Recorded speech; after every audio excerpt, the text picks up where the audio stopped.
Ilang pelikula na rin na ikaw ang leading man at nagpakita ka ng behind. Yes. Buti hindi ka nako-conscious pagdating sa set. Actually, yung sa first time na nagpakita ako doon sa Just a Stranger, wala talaga siya sa script. Parang napag-usapan lang, parang joke lang na parang, pakita ka na Marco. Sige. So nagulat si Direk Jason Paul na parang game ako kasi wala naman talaga siya sa usapan, hindi naman siya talaga planado. Ako kasi parang kapag na-feel ko na parang pwede siya for this project or pwede siya for the scene, okay lang.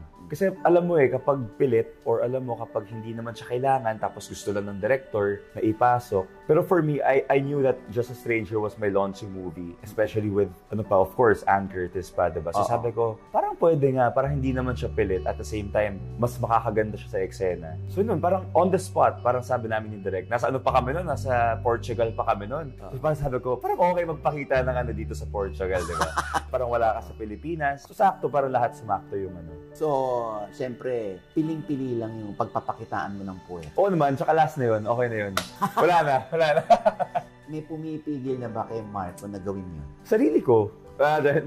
Siyempre, kumbaga, di naman pwede sa lahat ng mga projects mo magpapakita ka, di ba? Kumbaga, anong ilo-look forward ng mga fans mo? Ano pang aabangan sa'yo kung lahat napakita mo na? So, para sa akin, pelikula naman, never mawawala ang pelikula. Diba? Hanggat na nandiyan ang isang pelikula, kahit years, hindi na siya mawawala. So, kota na siguro ako para dun. And you will never do the frontal nudity. Kasi... Ay, nako.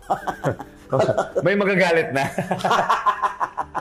Hindi pwede. Oo. Okay na yung back, yung sa likod na lang muna.